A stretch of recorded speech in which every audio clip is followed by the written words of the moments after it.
നമ്മുടെ ഫ്രീ ഫയറിൻ്റെ ഒഫീഷ്യലായിട്ടുള്ള ഇന്ത്യ ഒഫീഷ്യൽ ഫ്രീ ഫയർ എന്ന യൂട്യൂബ് ചാനലും free fire esports India എന്ന യൂട്യൂബ് ചാനലും രണ്ട് യൂട്യൂബ് ചാനലും ഹാക്കായിരിക്കുകയാണ്. ഫ്രീ ഫയറിന്റെ എല്ലാ ഓൾഡ് വീഡിയോസും ഡിലീറ്റ് ചെയ്തിരിക്കുകയാണ്. ഹാക്കായതിനു ശേഷം ക്രിപ്റ്റോ കറൻസിയെ സംബന്ധിച്ചിട്ടുള്ള വീഡിയോസൊക്കെയാണ് ഫ്രണ്ട്സ് ഇവിടെ വരാൻ പോകുന്നത് എന്നാണ് ഫ്രണ്ട്സ് അറിഞ്ഞത്. ബട്ട് കമ്മ്യൂണിറ്റി പോസ്റ്റ് എടുത്ത് നോക്കുകയാണെങ്കിൽ ചെക്ക് ചെയ്താൽ ഫ്രീ ഫയറിന്റെ ഈവന്റിനെ കുറിച്ചുള്ള എല്ലാ പോസ്റ്റുകളും ബാനറൊക്കെ നമുക്ക് ഇവിടെ കാണാൻ സാധിക്കും. ഇത് മാത്രമല്ല ഫ്രീ ഫയറിന് ബംഗ്ലാദേശിന്റെ ഒരു യൂട്യൂബ് ചാനലുണ്ട്. ആ ഒരു ബംഗ്ലാദേശ് യൂട്യൂബ് ചാനൽ വരെ ഹാക്കായി. ഈ 3 അക്കൗണ്ടുകളും ഒരേ ഡിവൈസിലായിരുന്നു ലോഗിൻ ചെയ്തിരുന്നത്.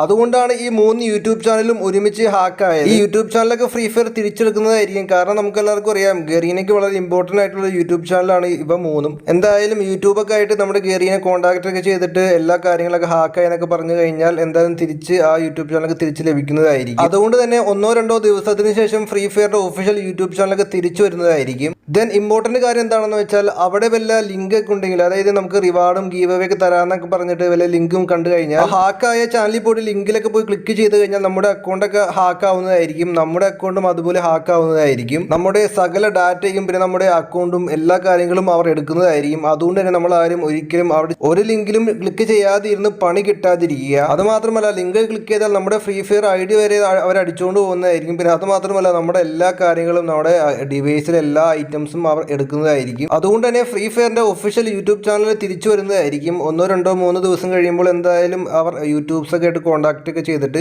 എന്തായാലും തിരിച്ചു വരുന്നതായിരിക്കും. ഫ്രീ ഫയർ ബാൻ ആയതിനു ശേഷം നമ്മുടെ ഇന്ത്യൻ സെർവറിലൊക്കെ പോസ്റ്റ് ഒക്കെ ഇടുന്നതൊക്കെ ഫ്രീ ഫയർ കുറച്ചിരിക്കുകയാണ്. ബാൻ ആവുന്നതിന് മുമ്പ് തന്നെ ഫ്രീ ഫയർ ഭയങ്കര ആക്റ്റീവ് ആയിരുന്നു. എല്ലാ കാര്യങ്ങളും പോസ്റ്റ് ഇടുമായിരുന്നു ഇൻസ്റ്റാഗ്രാമിലും ഫേസ്ബുക്കിലും പിന്നെ യൂട്യൂബ് ചാനലൊക്കെ. സോ നിങ്ങളെല്ലാവരും ഈ വീഡിയോയിൽ പറഞ്ഞ ഈ തെറ്റുകളൊന്നും ചെയ്യാതിരിക്കുക. അവിടെ ചെന്നിട്ട് ലിങ്കിലൊന്നും പോയി ക്ലിക്ക് ചെയ്യാതിരിക്കുക, സീൻ കിട്ടാതിരിക്കുക. അപ്പോൾ ഓക്കെ ഫ്രണ്ട്സ്, വീഡിയോ ഇഷ്ടപ്പെട്ടാൽ നമുക്ക് സബ്സ്ക്രൈബ് ചെയ്യുക, ലൈക്ക് അടിക്കുക. Thanks for watching.